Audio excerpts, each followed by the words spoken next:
Isang malamig na umaga sa buwan ng Disyembre nang una kong marinig ang balitang nagbago ng takbo ng aking buhay.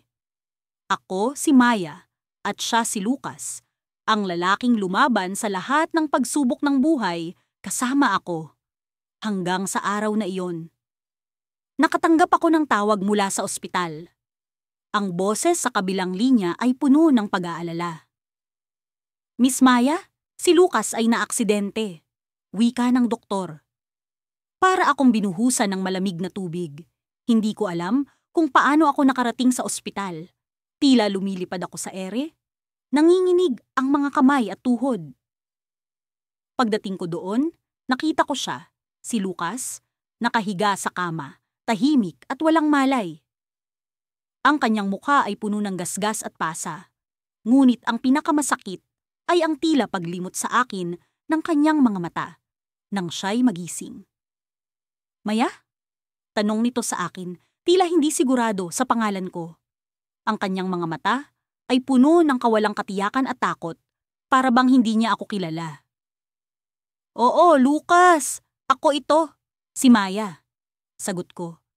Pilit nang umingiti kahit na ang puso ko ay tila pinipilas sa bawat segundo ng kanyang pag-aalinlangan. Ang mga mata niya ay tila naglalakbay sa kawalan. Hindi makakonekta kahit sa pinakasimpleng alaala ng aming nakaraan. Simula noon, araw-araw akong bumabalik sa ospital. Umaasa ako na sa bawat pagdalaw ko ay magigising ang kanyang alaala.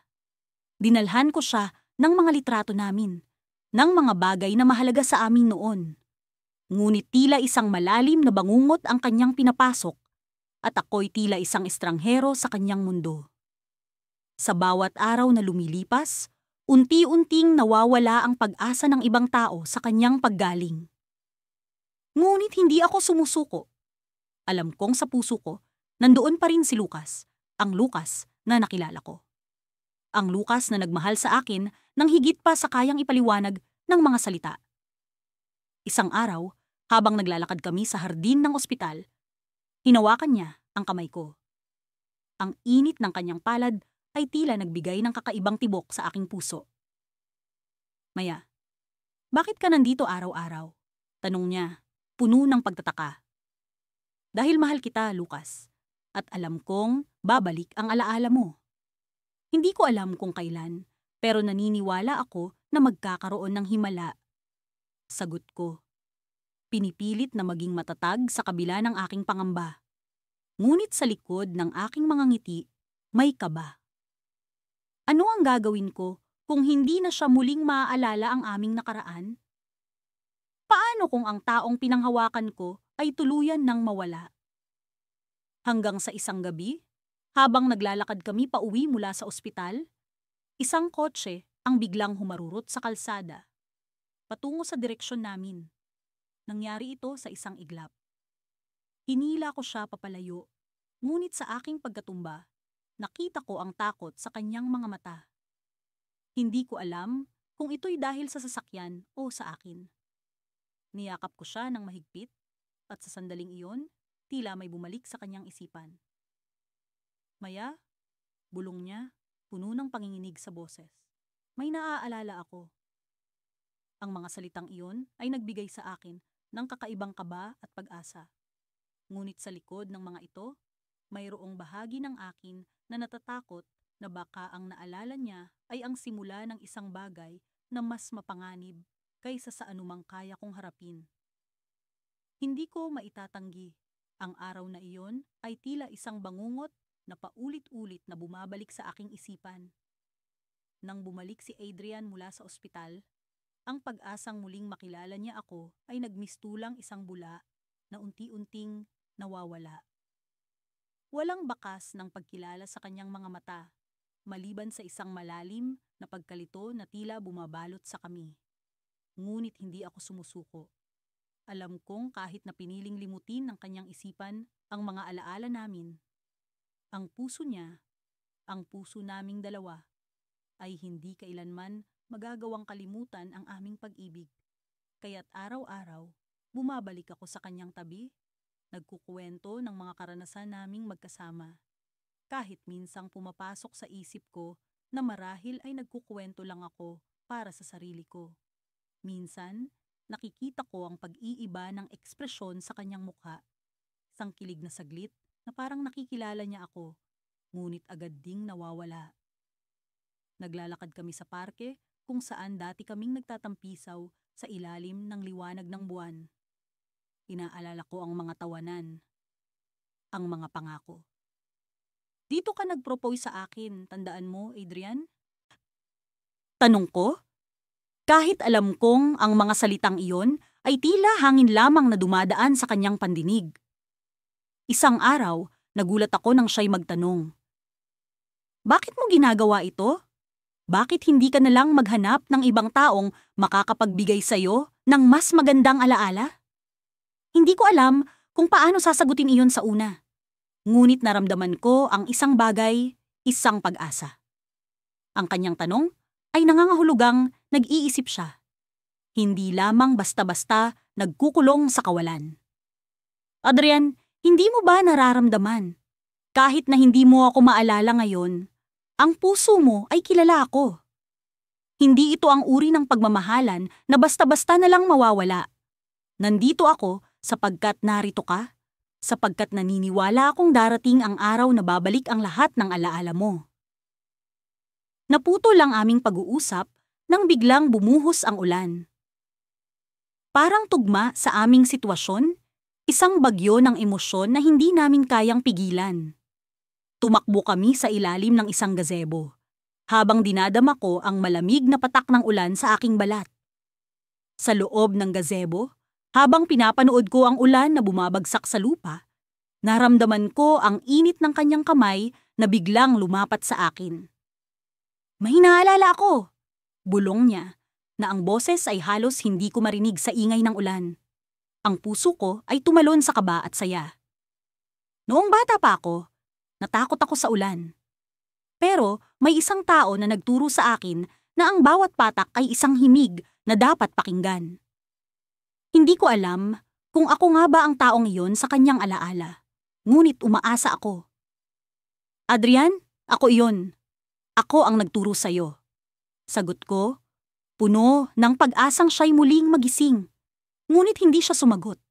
Bumitiw siya sa aking kamay at tumingin sa malayo, parang may hinahanap sa likod ng mga patak ng ulan. Nang makauwi kami, bumalik kami sa tahimik na ritual. Ako'y magkukuwento. Siya'y makikinig. Ngunit sa gabing iyon, may kakaiba. Tumitig siya sa akin, ang kanyang mga mata ay tila may hinahanap. May isang babae sa aking alaala. Hindi ko siya matukoy, pero nararamdaman ko ang sakit ng pagkawala. Adrian, ako iyon. Ako ang babaeng iyon. Pagtitiyak ko, kahit na ang puso ko ay puno ng takot na baka hindi ako ang kanyang hinahanap. Isang linggong lumipas at sa bawat araw na nagdadaan, nararamdaman ko ang unti-unting pagbalik ng kanyang alaala. Minsan, nagulat ako nang makita ko siyang nakangiti habang pinapanood ang aming mga lumang larawan. May mga bagay na hindi ko pa rin maintindihan, pero pakiramdam ko, ikaw ang sagot sa mga tanong ko. Ngunit sa kabila ng pag-asang iyon, isang gabi, habang papalapit na ang kanyang kaarawan, may dumating na liham. Isang liham na mula sa isang babae na nagsasabing siya ang tunay na pag-ibig ni Adrian, puno ng mga kwentong tila mula sa ibang panahon at lugar. Mga kwentong hindi ko kilala, hindi ko narinig, ngunit tila may pamilyar sa kanya. Ang mundo ko ay bumaliktad. Sino siya? Bakit tila alam niya ang mga bagay na dapat kami lang ni Adrian ang nakakaalam? Sa lahat ng pag-asang naipon ko, ang liham na iyon ay tila isang pagwasak. Ngunit hindi ako susuko. Kailangang malaman ko ang katotohanan. Kailangang malaman ko kung ano ang tampok na alaala ni Adrian at kung ano ang papel ng babaeng ito sa kanyang buhay. Ito ang simula ng isang bagong kabanata, isang bagong hamon sa pag-ibig na hindi ko akalaing darating. At sa likod ng lahat ng pagkalito, alam kong hindi ako nag-iisa. Sapagkat ang pag-ibig na nag-uugnay sa amin ni Adrian ay hindi kailanman magagawang kalimutan. Pagkagising ko isang umaga, naisip ko kaagad ang plano ko para sa araw na iyon. Alam kong hindi magiging madali, pero kailangan kong subukang muli. Ang pag-ibig ko sa kanya ang tanging sandata ko laban sa makapal na ulap ng amnesyang bumabalot sa kanyang alaala. Muli kong sinariwa ang mga nakaraang tagpo sa buhay namin na sana'y makakatulong sa kanyang unti-unting pagbalik sa akin. Nang makarating ako sa ospital, agad kong hinanap si Daniel sa kanyang kwarto. Nakita ko siyang nakatanaw sa labas ng bintana, tila may malalim na iniisip. "Magandang umaga, Daniel." Bati ko sa kanya nang may ngiti sa labi, kahit may kaba sa dibdib. Lumingon siya sa akin, at isang pamilyar ngunit malabong na ngiti ang bumungad sa akin. "Magandang umaga," sagot niya. Ngunit may bakas ng kawalang katiyakan sa kanyang mga mata. Naupo ako sa tabi ng kanyang kama at inilabas ang paborito niyang libro na dinala ko. "Naalala mo ba ito? Lagi mo itong binabasa tuwing araw ng linggo. Ito rin ang libro kung saan sinulat mo ang iyong mga pangarap." Kinuha niya ito mula sa akin at hinaplos ang pabalat. Tila iniisip kung paano ito naging bahagi ng kanyang nakaraan. Mukhang paborito ko nga ito pero... Tumigil siya at bumuntong hininga. "Patawad, hindi ko talaga maalala." Ngumiti ako nang may kaunting lungkot. "Ayos lang, Daniel. Alam kong darating din ang panahon na babalik ang iyong alaala. Nandito lang ako, handang maghintay." Lumipas ang ilang oras at nagpasya akong dalhin siya sa parking madalas naming pinupuntahan noon. Naglakad kami sa landas na napapaligiran ng mga puno at bulaklak. Sa isang bahagi ng parke, may isang malaking puno kung saan palagi kaming humihinto. "Naalala mo ba ang punong ito?" tanong ko. Tinitigan niya ito at tila may naaninag sa kanyang mga mata. Parang nakita ko na ito sa panaginip ko," sabi niya, habang hinihipo ang magaspang na balat ng puno. "Magkasama tayo rito noong unang beses mo akong niyaya na maging bahagi ng buhay mo." Pagpapaalala ko sa kanya. "Nag-ukit ka pa nga ng mga inisyal natin sa puno." Napangiti siya ng bahagya, ngunit hindi pa rin siya sigurado. "Salamat sa pagdala sa akin dito," bulong niya. Habang naglalakad kami pabalik, napansin kong may isang maliit na tindahan ng alahas sa gilid ng kalsada. Bigla kong naalala ang singsing na ibinigay niya sa akin noon bilang simbolo ng kanyang pangako. "Daniel, gusto mo bang tingnan ang mga alahas?" Nagulat siya sa tanong ko, pero sumunod din siya. Nang pumasok kami sa loob, agad kong hinanap ang isang katulad ng singsing na ibinigay niya. Kinuha ko ito at ipinakita sa kanya. "Ganito ang singsing na ibinigay mo sa akin noon." Napakunot noo siya habang tinitingnan ito. "Singsing? Ibinigay ko sa'yo?" "Oo, Zaemo," sagot ko. "Bilang simbolo ng pangako mong hindi mo ako iiwan. At ako rin, ipinangako kong hindi kita iiwan kahit anuman ang mangyari." Natahimik siya habang hawak ang singsing. Tila may alaalang sinusubukang pumasok sa kanyang isipan. "Ang pangako!" bulong niya. Sa mga sandaling iyon, tila may nabubuo sa kanyang alaala. Ngunit bago pa man niya makumpirma ang anuman, isang babae ang biglang pumasok sa tindahan. "Daniel! Nandito ka pala!" sigaw ng babae habang papalapit sa amin. "Kanina pa kita hinahanap." Naguluhan ako sa biglang pagdating ng babae. Sino siya? At bakit ganoon na lamang ang pagkakaalam niya kay Daniel? Ngumiti si Daniel sa babae na tila siya ang matagal na niyang kakilala.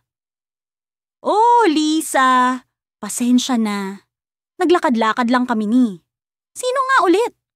tanong niya sa akin. Tila nakalimutan muli ang aking pangalan. Pinigil ko ang damdaming bumabalot sa aking puso at ngumiti. "Ako si Ana." Pagpapakilala ko muli sa sarili ko kahit ilang beses ko na itong ginawa. Nagkatinginan kami ng babaeng tinawag niyang Lisa. May kung anong hindi ko maipaliwanag na koneksyon sa pagitan nila. Ako ang doktor ni Daniel, pagpapakilala ni Lisa. At tila kailangan na naming bumalik sa ospital. Habang naglalakad kami pabalik sa ospital, hindi ko maiwasang magtaka. Sino ba talaga si Lisa sa buhay ni Daniel? At bakit tila may hindi siya sinasabi sa akin? Sa mga oras na iyon, isa lang ang sigurado, ako. Hindi ko susukuan si Daniel, ngunit sa kanyang mga mata, tila may bagong pag-asa o bagong pagkalito. At sa kabila ng lahat, alam kong hindi pa ito ang katapusan ng aming kwento. Ngunit sa pagkakataong ito, kailangan kong maging handa sa anuman ang maaaring mangyari. Sa bawat araw na lumilipas, nagiging bahagi na ng aking buhay ang pagbisita kay Nathan sa ospital. Hindi ko na mabilang kung ilang umaga na akong nagdala ng mga bulaklak na alam kong paborito niya. Nakasanayan ko na ring magdala ng mga litrato namin noon bilang paalala sa kanya ng mga masayang sandali na aming pinagsaluhan. Kahit hindi niya maalala, hindi ako nawawalan ng pag-asa na balang araw ay magigising siya sa malalim na pagkakaidlip ng kanyang alaala. Isang umaga, habang hawak ang isang album ng mga litrato, nagdesisyon akong subukan ang iba pang paraan upang maabot ang kanyang puso. Nathan, tawag ko sa kanya habang inilalapag ang album sa maliit na mesa sa tabi ng kanyang kama. Maaari bang magkwento ako sa iyo tungkol sa isa sa mga pinakamasayang alaala natin? Tumango siya. Bagaman bakas pa rin sa kanyang mga mata ang kawalang katiyakan. Ngunit sa likod ng kanyang mga mata, nakita ko ang isang bahagyang interes, tila isang sinag ng pag-asa na nagbigay sa akin ng lakas upang magpatuloy. Naalala mo ba ang unang beses na pumunta tayo sa tabing dagat? Panimula ko. Napakaaliwalas ng langit noon at sinabayan ito ng malumanay na hampas ng mga alon. Dumating tayo doon nang wala pang ibang tao at tila ang buong mundo ay sa atin lamang. Habang nagkukwento, binuksan ko ang album at ipinakita sa kanya ang mga litrato ng araw na iyon. Nakita ko ang pagbabago sa kanyang mukha. Isang munting ngiti ang gumuhit sa kanyang labi. Tila ba may pamilyar na damdaming bumabalik. Natanito tayo! Sabay turo ko sa isang litrato kung saan sabay kaming nagtatawanan habang may hawak na sorbetes. Ngunit sa kabila ng pag-asang naramdaman ko, biglang bumalik ang kanyang malamlam na tingin. Paumanhin? Sabi niya, halos pabulong. Hindi ko pa rin maalala. Naramdaman ko ang kirot sa aking puso, ngunit hindi ako nagpatinag. Ayos lang, sagot ko. Pilit na pinapawi ang lungkot sa aking boses. Hindi ko inaasahang maaalala mo agad, pero nandito lang ako. Hindi kita susukuan.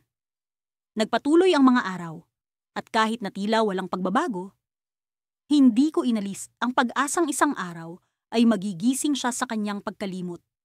Isang araw, habang naglalakad kami sa hardin ng ospital, isang lugar na naging saksi na rin sa aming mga pag-uusap, napansin kong tila may ibang kislap sa kanyang mga mata. Bakit parang pamilyar sa akin ang lugar na ito? Tanong niya habang naglalakad kami sa ilalim ng mga puno. Napatigil ako at nag-isip. Ito ang hardin kung saan madalas tayong maglakad at mag-usap bago ang aksidente. Paliwanag ko. Dito rin tayo madalas magpahinga kapag gusto nating umiwas sa magulo at maingay na mundo. Napatingin siya sa akin at sa unang pagkakataon ay nakita ko ang pagkamangha sa kanyang muka. Parang may naaalala ako, sabi niya, na tila may halong kaba at pananabik. Isang piraso ng alaala, hindi ko matukoy pero naroon. Nagpatuloy kami sa paglalakad at habang patuloy kong ikinukuwento ang mga alaala namin sa lugar na iyon, unti-unti kong naramdaman ang pagbabago sa kanya. Bumabalik ang kanyang mga tanong, masyado na siyang interesado sa mga detalye ng aming nakaraan. At sa bawat tanong na kanyang binibitawan, nararamdaman ko ang pagbangon ng kanyang mga alaala kahit papaano. Kung may isang bagay na hindi ko malilimutan, sabi ko sa kanya, habang pauwi na kami mula sa hardin. Iyon ay ang araw na sinabi mong ako ang pinakamagandang bagay na dumating sa buhay mo. Napatingin siya sa akin, tila naguguluhan. Sinabi ko ba talaga yon? Ngumiti ako, at sa ngiti kong iyon ay naglaho ang lahat ng duda at takot. Oo, sinabi mo! At kahit pa hindi mo maalala ngayon, naniniwala akong balang araw. Mararamdaman mo ulit yon. Sa paglipas ng mga araw, unti-unti niyang natutunan ang mga bagay na dati niyang ginagawa. Ngunit ang pinakadi inaasahan ay ng isang umaga. Pagkagising ko, nakatanggap ako ng tawag mula sa ospital. Miss, kailangan mong pumunta rito agad, sabi ng boses sa kabilang linya. Si Nathan. May nangyari. Hindi ko alam kung ano ang iisipin.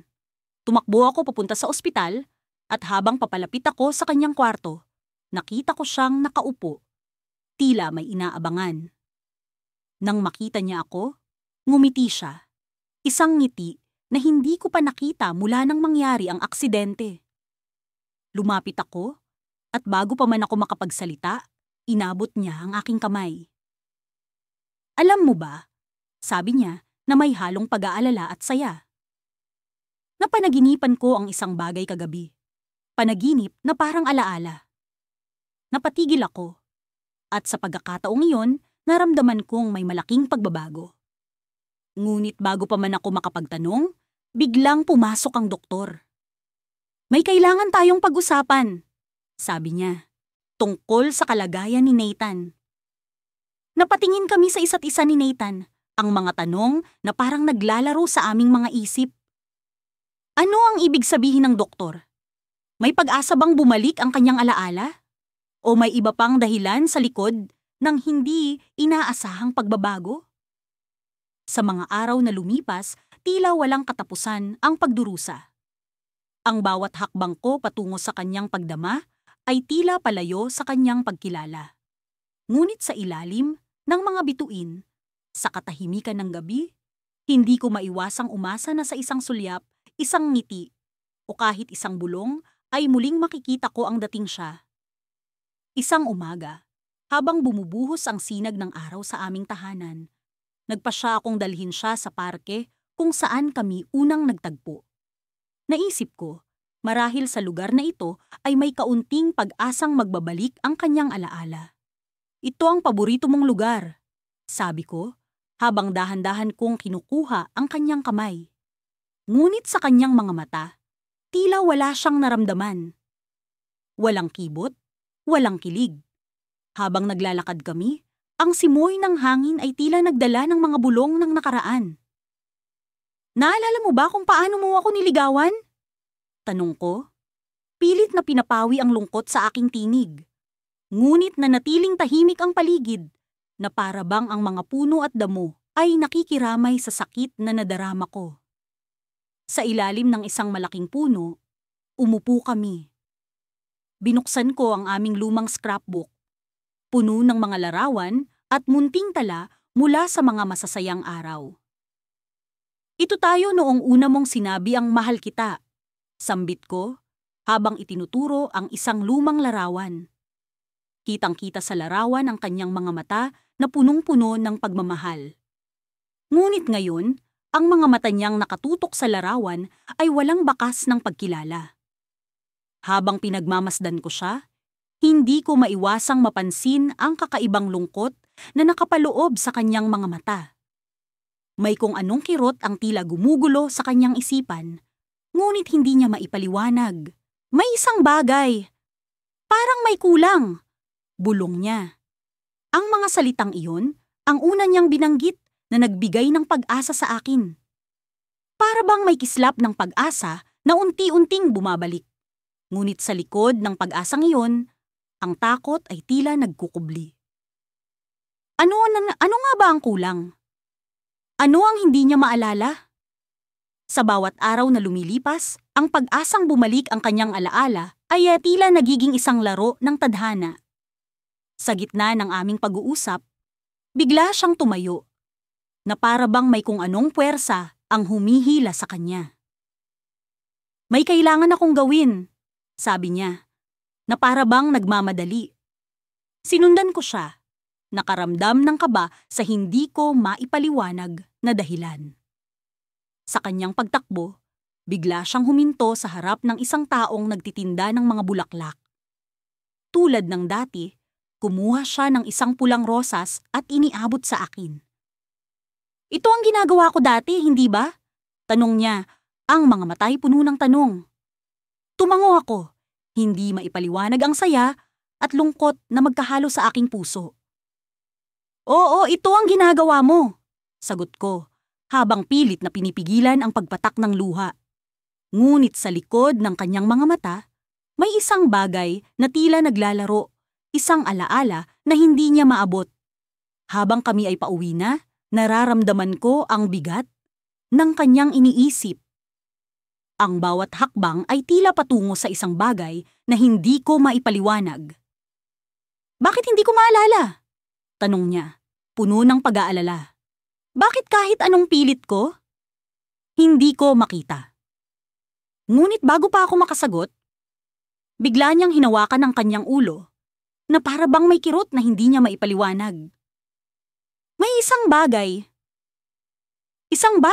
na mahalaga, bulong niya, habang unti-unting napapaupo sa gilid ng daan. Nataranta ako, hindi alam kung ano ang gagawin. Ang takot na baka mawala siya sa akin ay tila isang bangungot na hindi ko kayang harapin. Sa mga sandaling iyon, ang mundo ko ay tila gumuho. Ngunit bago pa man ako tuluyang maglaho sa takot, may isang bagay na nangyari. Ang kanyang mga mata ay biglang lumiwanag na para bang may isang alaala na nagbalik. Ikaw, sabi niya, ang boses ay puno ng pagtataka. Ikaw ang dahilan kung bakit ako bumalik. Ngunit bago pa man ako makapagsalita, isang tawag ang dumating sa kanyang telepono. Ang pangalan sa screen ay hindi pamilyar sa akin. Nakita ko ang kanyang reaksyon. Isang pagkabigla na hindi ko inaasahan. Sino siya? Tanong niya sa akin, puno ng pag-aalala. Ang sagot sa tanong na iyon ay tila isang misteryo na hindi ko pa kayang harapin. Habang ang telepono ay patuloy na nagriring, ang takot at pag-asa ay tila naglalaro sa aking damdamin. Ano ang nasa likod ng tawag na iyon? At ano ang koneksyon nito sa kanyang alaala? Sa mga sandaling iyon, ang mundo ko ay muling nagbukas sa isang bagong kabanata, puno ng mga tanong at pag-asang hindi ko maipaliwanag. Sa kabila ng malamig na umaga, nararamdaman ko ang init ng araw na unti-unting sumisilip sa pagitan ng mga ulap. Tila ba sinasalamin na nito ang pag-asa na pilit kong binubuhay sa puso ko. Matapos ang ilang linggo ng walang sawang pag-aalaga kay Marco, ang lalaking nawalan ng alaala, natutunan kong ang bawat araw ay isang pagsubok na tinatanggap ko ng may buong tapang. Hindi ko lubos maisip na ang simpleng pagkikita namin ni Marco sa isang coffee shop ay hahantong sa pag-aalalang ito. Mula sa unang nakamong ngiti niya na tila ba may kinikilig na hangin, hanggang sa mga mata niyang puno ng misteryo, alam kong may kakaibang koneksyon kami. Ngunit ang aksidente ay naging hadlang sa aming kwento. Nawala ang mga alaala niya, at ako ang naiwang puno ng mga tanong. Habang abala ako sa pag-aayos ng mga dokumento sa kanyang mesa, narinig ko ang kanyang mga hakbang na papalapit. "Good morning!" bati niya. Ngunit may pag-aalinlangan sa tono ng kanyang boses. Sa kabila ng pagkawala ng kanyang alaala, naroon pa rin ang natural na kabaitan niya na unang nagpatibok ng puso ko. "Good morning, Marco. Kumusta ang tulog mo?" Tanong ko habang pilit na nagpapakita ng kasiyahan. "Mas mabuti naman. Salamat sa lahat ng ginagawa mo para sa akin," sagot niya. Ngunit may mga mata na tila ba nagtatanong. "Walang anuman. Gusto ko lang na makapag-focus ka sa pagpapagaling," sagot ko. Sa kabila ng kanyang amnesia, naramdaman kong may bahagi sa kanya na sinisikap akong makilala. Nagsimula kaming mag-usap tungkol sa mga simpleng bagay, ang mga paborito niyang pagkain, mga kulay na gusto niya, at mga pangarap na tila ba lumilipad sa alapaap. Kahit na hindi niya maalala ang detalye ng kanyang nakaraan, ang mga piraso ng kanyang personalidad ay unti-unti kong nakikita. Sa bawat ngiti at hagik-hik, nararamdaman kong nagkakaroon kami ng bagong simula. Ngunit sa likod ng lahat ng ito, may nararamdaman akong kaba. Isang kaba na hindi ko maalis sa isip ko. Hindi ko alam kung ang takot na baka hindi na niya maalala ang pagmamahalan namin, o ang takot na baka magkakaroon siya ng ibang alaala na magdadala sa kanya palayo sa akin. Minsan, habang naglalakad kami sa parke, nakita ko ang isang pares ng magkasintahan na nakaupo sa isang bangko. Nakita ko kung paano nila hawak ang kamay ng isa't isa, puno ng pagmamahalan at katiyakan. Ang ganitong klaseng koneksyon ang pilit kong binubuo sa pagitan namin ni Marco. Ngunit sapat na nga ba ang pag-ibig ko para magising ang kanyang mga alaala? Marco, may tanong ako, sabi ko habang naglalakad kami sa gilid ng lawa. Ano yun? Tanong niya. Nakatingin sa akin na tila ba sabik na malaman ang iniisip ko. Kung sakaling bumalik ang lahat ng alaala mo, ano ang una mong gagawin? Tanong ko, puno ng pag-asa at takot. Tahimik siya saglit. Tinitingnan ng tubig na kumikislap sa sikat ng araw. Hindi ko alam, pero sa tingin ko, gusto kong malaman ang mga bagay na nagpasaya sa akin noon. Ang sagot niyang iyon ay parang sundot sa puso ko. Ano nga ba ang mga bagay na nagpasaya sa kanya bago ang aksidente? Ako ba ang isa sa mga iyon? O may iba pang alaala na magdadala sa kanya sa ibang direksyon? Habang lumilipas ang araw, naramdaman kong mas lalong bumibigat ang takot sa puso ko. Hindi ko maalis sa isip ko na ang bawat pag-usad ni Marco patungo sa pagbalik ng kanyang alaala ay isang hakbang palayo sa akin. Ngunit ang pag-ibig ko ay hindi sumusuko. Alam kong ang mga alaala ay maaaring magising sa tamang pagkakataon. Sa gabi, habang nakaupo kami sa sala, bigla niyang sinabi ang isang bagay na hindi ko inaasahan. Alam mo, may panaginip ako kanina. Parang nasa isang lugar ako na pamilyar, kasama ang isang babaeng kilala ko, pero hindi ko mawari kung sino siya. Nagulat ako. Ang panaginip na yon ay maaaring maging susi. Paano mo siya nakilala sa panaginip mo? Tanong ko, pilit na pinipigilan ang kaba. Hindi ko alam, parang kilala ko siya, pero hindi ko maalala ang pangalan niya. Basta ang alam ko, masaya ako kasama siya. Ang mga salitang iyon ay tila ba kumakalabit sa puso ko.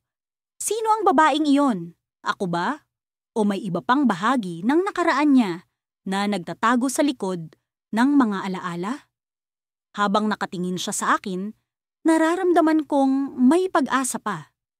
Ngunit sa likod ng pag-asang iyon, may nararamdaman akong takot.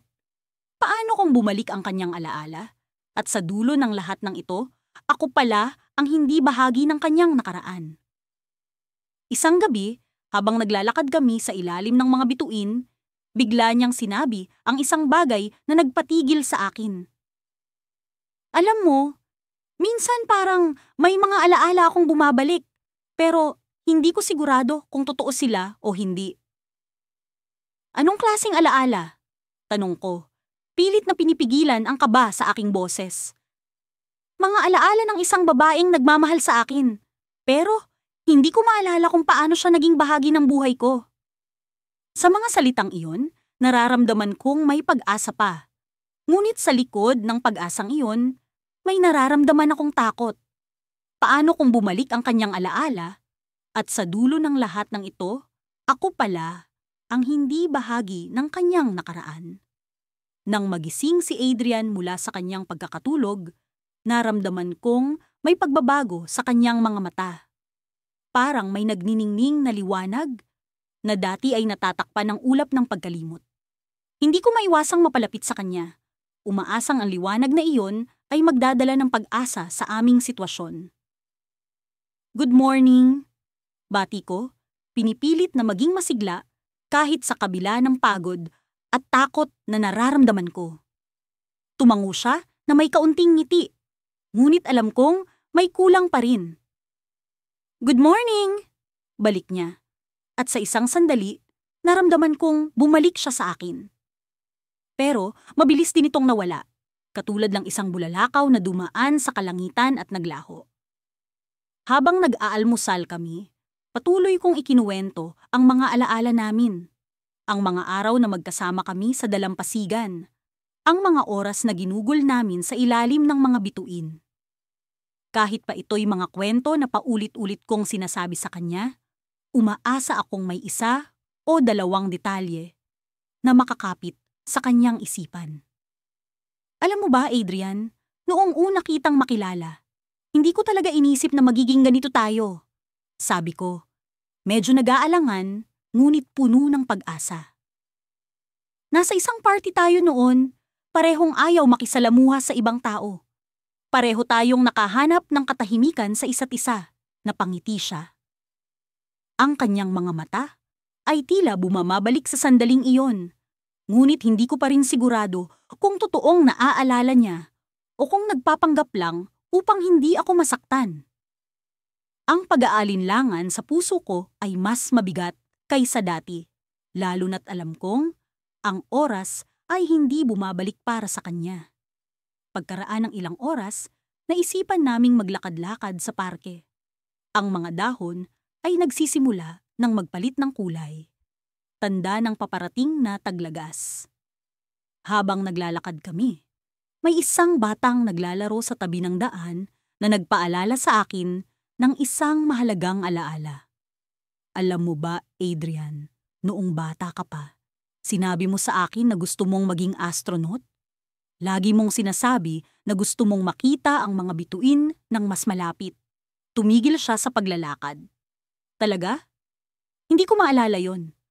Ngunit sa kabila ng kanyang pag-aalinlangan, nakita ko ang isang kurba sa kanyang mga labi na parang may bahagi ng kanyang pagkatao ang muling nagising. Naramdaman kong kahit papaano, may pag-asa pa rin. Habang papunta kami sa paborito naming lugar sa parke, tinanong niya ako, "Sino ang unang nag-I love you sa atin?" Nagulat ako sa tanong niya. "Ikaw." Sagot ko. Hindi ko alam kung paano ko ipapaliwanag ang damdaming iyon. Isang gabi sa ilalim ng mga bituin, sinabi mo na ako ang mundo mo. Tahimik siyang nag-isip, ngunit sa kanyang mukha ay may bakas ng pagdududa. Hindi ko maalala ang mga bituin, sabi niya, at naramdaman ko ang kirot sa kanyang tinig. Pero hindi yun mahalaga ngayon, Adrian, sabi ko. Ang mahalaga ay kung ano ang nararamdaman mo sa kasalukuyan. Nagpatuloy kami sa paglalakad at sa hindi inaasahan, nakita ko ang isang bagay na nagbigay ng pag-asa sa puso ko. Isang maliit na notebook na nakatago sa ilalim ng isang puno. Pinulot ko ito at binuksan. At doon ko nakita ang mga sulat kamay na tala ni Adrian. Mga alaala na isinulat niya bago siya nagkaroon ng amnesia. "Adrian, tingnan mo ito," sabi ko. Ipinakita sa kanya ang notebook. "Mga alaala mo ito." Isa-isang binasa ni Adrian ang mga pahina, ang mga mata niya'y puno ng emosyon. Ang mga tala ay tungkol sa mga araw na magkasama kami, mga plano para sa hinaharap, pati na ang mga takot at pangarap niya. At sa huling pahina, may nakasulat na hindi ko inaasahan. "Kung sakaling makalimutan ko ang lahat, hanapin mo ako. Ang puso ko ang magiging gabay mo." Napatigil kami pareho, at sa oras na iyon, nakita ko ang pag-asa sa kanyang mga mata. Parang may kumikislap na liwanag na bumabalik, na parang unti-unti siyang nagigising mula sa mahabang pagkakatulog. Ngunit habang nagmamasid kami sa notebook, bigla akong nakaramdam ng kakaibang presensya. Isang lalaki ang lumapit sa amin, may hawak na lumang litrato. Nakatingin siya kay Adrian. Tila may alam na hindi namin batid. "Adrian?" tanong ng lalaki. Ang tinig niya'y puno ng pag-aalinlangan. Ikaw ba si Adrian? Napatitig si Adrian sa kanya at sa isang iglap, may pamilyar na ekspresyon sa kanyang muka. Sino ka? Tanong niya. Ngunit bago pa man makasagot ang lalaki, dumating ang isang alaalang hindi namin inaasahan. Alam mo ba kung sino ang nasa litrato? Tanong ng lalaki. Nagpapakita ng lumang larawan na may 2 bata. Sa isang iglap, nagbago ang lahat. Ang lalaki sa litrato ay si Adrian at ang batang babae sa tabi niya ay hindi ako. Sa sandaling iyon, naramdaman kong ang mundo ko ay nag-iba. Ang twist na ito ay nagbukas ng bagong kabanata na hindi ko inaasahan. Sa kabila ng lahat ng alaala na binuo namin, may mas malalim na kwento pala sa likod ng kanyang pagkatao. Sa paglipas ng mga araw, tila naging pangkaraniwan na ang pagdaan sa ospital para sa akin. Si Marco, ang lalaking minamahal ko ng buong puso, ay naroroon pa rin, naghahanap ng mga piraso ng kanyang sarili sa isang mundo na tila banyaga sa kanya. Sa kabila ng kanyang amnesia, nanatiling matatag ang aking determinasyon na maibalik sa kanya ang lahat ng nawala. Magandang umaga, Marco. Bati ko habang pumapasok sa kanyang silid. Sinalubong ako ng kanyang nangiti, ngunit alam kong hindi niya ako lubos na nakikilala. Sa kabila nito, may kung anong kislap sa kanyang mga mata na nagbibigay pag-asa sa akin. Magandang umaga! Sino ka nga ulit? Tanong niya. Tila nagbibiro, ngunit may kaunting seryosong tono sa kanyang boses. Ako'y napangiti. Ako si Lara, ang babaeng hindi sumusuko sa'yo, sagot ko. Iyon na lamang ang palaging sinasabi ko sa kanya tuwing tatanungin niya ako. Parang nakagawian na namin iyon, ngunit sa likod ng aking nangiti ay may kirot na hindi ko maiwasang maramdaman. Sa araw na iyon, dinala ko siya sa hardin ng ospital. Ang mga bulaklak na nag-uumpugang kulay at ang simoy ng hangin ay tila nagdadala ng ibang uri ng pag-asa. Habang kami naglalakad, napansin kong nakatingin siya sa isang puno ng mangga na puno ng bunga. Paborito mo ang mangga, sabi ko, inaasang may magising sa kanyang alaala. Talaga? Tanong niya, habang inaabot ang isa sa mga bunga. Parang may naaalala ako. Ang kanyang mga mata ay tila lumalalim. Wari may hinahanap sa kanyang kaloob-looban. Ang sandaling iyon ay nagbibigay sa akin ng pag-asa. Marahil, unti-unti ay may bumubukas na pinto sa kanyang isipan. Marco? Tawag ko sa kanya. Subukan mo nga alalahanin ang mga araw na magkasama tayo. Ang mga tawanan. Ang ating mga pangarap. Hindi ko maiwasang magtaglay ng luha sa aking mga mata habang binabanggit ko ito. Napatingin siya sa akin, tila nagtataka. Lara, bakit mo ito ginagawa? Bakit mo ako pinipilit na alalahanin ng nakaraan? Hindi ko alam kung paano ko sasagutin iyon nang hindi nagiging emosyonal. Dahil naniniwala akong mahalaga ka sa akin. At mahalaga ang ating mga alaala. Sagot ko, umaasang mauunawaan niya. Tumahimik siya, tila ninanamnam ang aking sinabi. May mga bagay na nagiging malinaw, pero malamlam pa rin. Parang isang panaginip na hindi ko maabot. Hinawakan ko ang kanyang kamay, mahigpit at puno ng pag-asa. Hindi kita iiwan hanggang hindi mo ito naaalala.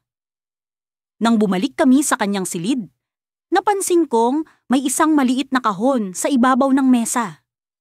Ano ito? Tanong ni Marco habang kinukuha ito at binubuksan. Sa loob ay may mga litrato, mga kuha ng aming masasayang sandali. Ang unang litrato ay kuha noong unang beses kaming nagpunta sa parke.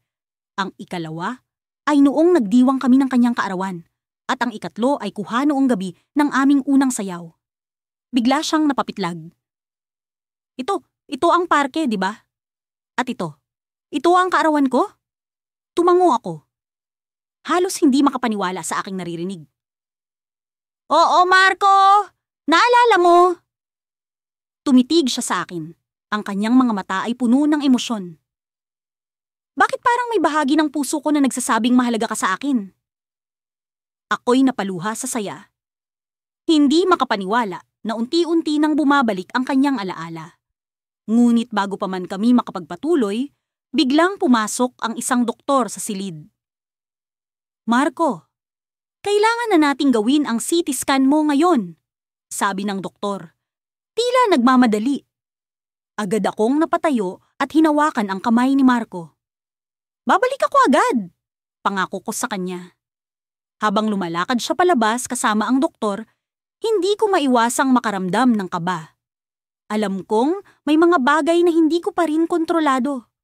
Ngunit sa likod ng aking isipan, isang tanong ang bumabalot. Paano kung may ibang alaala siyang bumalik na hindi ko inaasahan? Nang umalis na sila, kinuha ko ang kahon ng mga litrato at tiningnan ang bawat isa. Habang hawak ang huling litrato, napansin kong may nakasulat sa likod nito, isang mensahe na hindi ko pa nababasa. Kapag dumating ang araw na hindi na kita maalala, alalahanin mong mahal kita, Lara. Hanggang sa huli, nanginig ang aking mga kamay habang binabasa ito. Ang mga salitang iyon ay tila nagdala ng bagong liwanag at pag-asa sa aking puso. Ngunit kasabay nito, isang malamig na pakiramdam ang bumalot sa akin. Ano-ano nga ba ang tunay na kahulugan ng mensaheng iyon? At sa kanyang pagbalik, ano pa ang mga alaala niyang magigising? Hindi ko maikakaila na bawat araw na lumilipas ay parang isang pakikipagsapalaran sa isang dagat na puno ng alon ng kawalang katiyakan. Mula nang mawala ng alaala si Daniel, ang aking minamahal. Ang bawat sandali ay tila isang hakbang patungo sa isang labirint na walang kasiguraduhan kung saan ang pag-asa ang aking tanging gabay. Sa pagmulat ng aking mga mata sa umaga, ang init ng araw ay tila bumabati sa akin ng bagong simula. Ngunit sa kabila ng liwanag na dulot nito, ang bigat ng aking puso ay hindi ko matakasan. Ang bawat pagtingin kay Daniel ay isang paalala ng kung sino siya dati at kung ano ang nawala. Subalit, hindi ito dahilan upang sumuko. Alam kong may puwang pa rin sa kanyang puso para sa akin, kahit pa hindi niya maalala ang nakaraan. Ang araw ay nagsimula sa aking normal na gawain. Binisita ko si Daniel sa kanyang tahanan, dala ang kanyang paboritong kape na madalas naming iniinom tuwing umaga noong magkasama pa kami. Nang buksan niya ang pinto, ang kanyang mga mata ay tila walang buhay. Ngunit may bahagyang nangiti sa kanyang labi nang makita ako. Sa mga ganitong sandali, pilit kong kinikilala ang mga piraso ng kanyang dating sarili. Isang bahagyang liwanag sa kanyang mga mata. Isang pagkurba ng kanyang labi. Salamat sa kape, Mia. Bungad niya habang inaabot ang tasa mula sa aking kamay. Hindi ko alam kung bakit, pero parang paborito ko ito. Nagpakawala ako ng isang ngiti. Pilit na tinatago ang sakit at lungkot na nararamdaman. Oo, paborito mo nga ito. Madalas tayong magkwentuhan habang iniinom ang kapeng iyan. Umupo kami sa kanyang sala. Tahimik na nagmamasid sa bawat isa. Sa mga ganitong pagkakataon, iniisip ko na marahil ang katahimikan ay hindi laging masama. Ito ay nagbibigay ng puwang para sa pagninilay-nilay, para sa pag-asang unti-unting tumutubo sa kabila ng kawalan. Mia, may tanong ako. Biglang sambit ni Daniel, binasag ang katahimikan. Bakit hindi ka sumusuko? Marami na akong narinig na kwento tungkol sa mga taong may amnesia, ngunit bihira akong makarinig ng gaya mo na hindi sumusuko. Sa kanyang tanong, naramdaman ko ang pag-ikot ng aking mundo. Paano ko nga ba ipapaliwanag sa kanya ang mga bagay na hindi niya maalala? Ang pagmamahal na hindi kumukupas sa kabila ng kanyang pagkalimot? Daniel, mahal kita hindi dahil sa mga alaala natin, kundi dahil sa kung sino ka. At kahit na hindi mo na maalala ang nakaraan, ang pag-ibig ko ay nandito pa rin. Hindi ito nakabatay sa kung ano ang nawala, kundi sa kung ano ang mayroon tayo ngayon. Nakita ko ang pag-iiba ng ekspresyon sa kanyang mukha. Tila may kumikislap na pag-unawa sa kanyang mga mata, ngunit hindi ko pa rin ito lubos na maabot. Sa halip, lumipat kami sa pag-uusap tungkol sa mga bagay na hindi masyadong mabigat. Mga plano para sa susunod na linggo, mga pelikulang gusto naming panoorin, at ang kanyang bagong natuklasang hilig sa pagpipinta. Habang tumatagal, napansin ko ang kanyang unti-unting pag-usbong muli. Parang bulaklak na unti-unting bumubukas sa pagdampi ng liwanag. May mga sandali na ang kanyang mga kilos ay pamilyar, parang isang eko ng nakaraan. At sa bawat araw na lumipas, mas lalong tumitibay ang pag-asa ko na babalik siya sa akin. Ngunit sa kalagitnaan ng magandang umagang iyon, may narinig akong tunog mula sa kanyang telepono. Isang mensahe mula sa isang hindi kilalang numero. Nagbago ang kanyang ekspresyon mula sa pagkalito patungo sa pag-aalala. "Mia, may kailangan akong malaman mula sa iyo," sabi niya, may bahid ng kaba sa kanyang tinig. "May mensahe dito na nagsasabing may bagay akong dapat alalahanin. May kinalaman ito sa akin, sa atin." Ang kanyang tanong ay nag-iwan ng isang matinding pag-alon sa aking dibdib. Sino ang nagpadala ng mensahe? Ano ang ibig sabihin nito? Sa puntong iyon, naramdaman ko ang pagigting ng sitwasyon. Parang may isang banta na hindi ko pa lubos na nauunawaan. "Mia, sino ang Eve? Bakit siya nagsabi na hindi ko dapat kalimutan ang nakaraan?" Tanong ni Daniel, puno ng pag-aalala at pagdududa. Ang pangalan na iyon, Eve, ay isang piraso ng puzzle na hindi ko inaasahang haharapin. Isang misteryo na tila magbibigay liwanag, ngunit sa parehong pagkakataon ay magdudulot ng pagkalito. Sa sandaling iyon, naramdaman ko ang pag-ikot ng aking mundo. Ano ang ibig sabihin nito para sa amin ni Daniel? Sa likod ng aking isipan, alam ko na ang mensaheng iyon ay may dalang lihim na maaaring magbago sa aming kinabukasan. Ngunit sa harap ng hindi maipaliwanag na takot, alam ko na hindi ko kayang bumitaw. Ang pag-ibig ko kay Daniel ay magsisilbing liwanag sa anumang dilim na haharapin namin. Ngunit paano kung ang liwanag na iyon ay hindi sapat upang ipakita ang daan patungo sa katotohanan? Isang bagong kabanata ang nagbabadya, puno ng pag-asa at pangamba. Sa likod ng mga tanong, alam ko na ang aming pag-ibig ang magsisilbing gabay sa pagharap sa misteryong ito. Ngunit sapat nga ba ito upang gisingin ang kanyang alaala, o mas maraming tanong ang magdadala sa amin sa isang masalimuot na landas? Sa bawat araw na lumilipas, patuloy kong pinipilit ang sarili kong nangumiti kahit na sa likod nito'y may kasamang pangamba. Ang pagkawala ng alaala ni Daniel ay parang isang bangungot na hindi ko magising. Ngunit sa kabila ng lahat, hindi ko hinayaan ang takot na iyon na manaig sa aking puso. Alam kong sa kabila ng kawalan, ang pag-ibig ko ang magiging gabay namin para makabalik siya sa dati. Nagising ako sa isang umagang tila may kakaibang simoy ng hangin. Ang araw ay sumisilip mula sa mga ulap, nagbibigay liwanag sa buong paligid.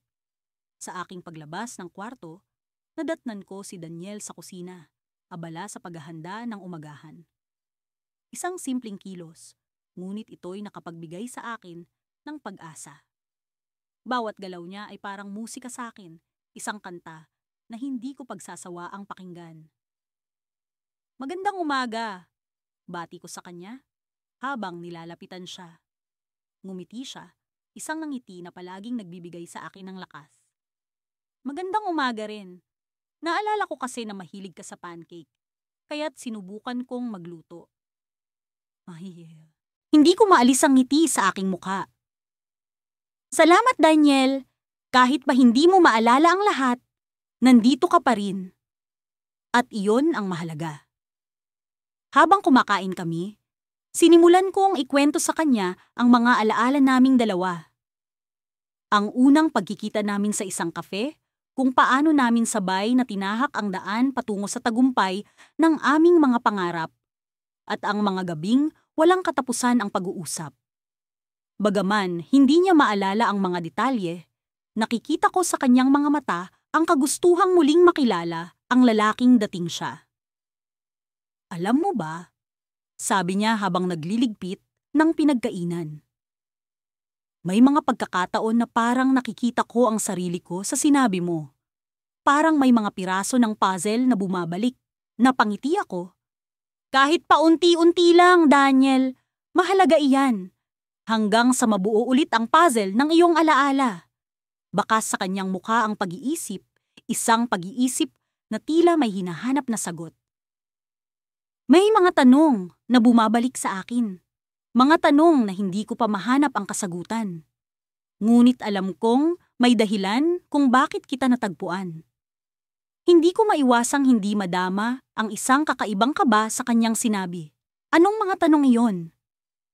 Saglit siyang tumahimik, tila pinag-iisipan ang susunod na sasabihin. Bakit ko nararamdaman na may ibang bahagi ng buhay ko na hindi ko pa natutuklasan? Parang may isang mahalagang bagay na dapat kong malaman.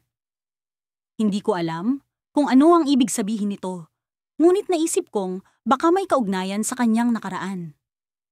Ang kanyang pamilya, ang kanyang mga kaibigan, o marahil ay may iba pang bahagi ng kanyang pagkatao na hindi ko pa nakikita. Sa paglipas ng araw na iyon, patuloy kaming naglakbay sa mga alaala. Sinubukan kong balikan ang mga lugar na dati naming pinupuntahan, umaasang may magising sa kanyang isipan. Ngunit kahit anong gawin namin, nananatiling misteryo pa rin ang kanyang nakaraan.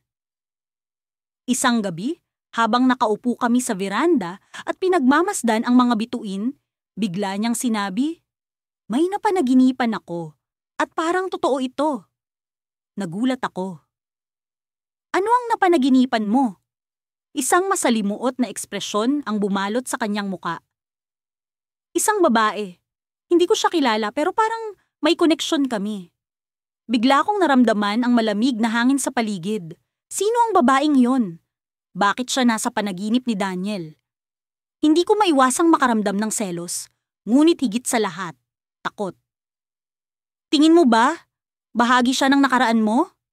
Tanong ko, pilit na pinipigilan ng kaba. Tumango siya? Oo, pero hindi ko alam kung paano. Parang isang piraso ng puzzle na nawawala. Habang iniisip ko ang kanyang sinabi, bigla kong naalala ang isang lumang kahon na natagpuan ko sa aming lumang apartment. Hindi ko pa iyon nabubuksan, ngunit marahil ay may mga sagot ito sa mga tanong ni Daniel. Daniel, may naisip ako. Meron akong kahon na natagpuan sa lumang apartment natin. Baka makahanap tayo ng sagot roon. Nang bumalik kami sa loob, kinuha ko ang kahon at sabay naming binuksan. Isa itong kahon ng mga lumang larawan, liham, at iba pang mga alaala. Habang isa-isa naming tinitignan ang mga ito, isang larawan ang pumukaw sa kanyang pansin. Isang litrato ng isang babae na hindi ko kilala. Bigla siyang natigilan. Bakas sa kanyang mukha ang pagkagulat. Siya ang babae sa panaginip ko! Sa puntong iyon, naramdaman kong parang may bumagsak na piraso ng puzzle sa tamang lugar. Ngunit bago ko pa man ito lubusang maunawaan, biglang nag-ring ang telepono. Unknown number. Tumawag mula sa hindi kilalang numero at sa saglit na iyon, alam kong may malaking pagbabago na mangyayari. Hello? Sagot ko. Kaba ang bumalot sa bawat salita. Mula sa kabilang linya, isang pamilyar na boses ang narinig ko. Mahal mo ba si Daniel? May dapat kang malaman. Ang aking puso ay parang tumigil sa pagkabog. Sino siya? Ano ang dapat kong malaman? Sa sandaling iyon, alam kong ang lahat ng alam ko tungkol kay Daniel ay maaaring magbago.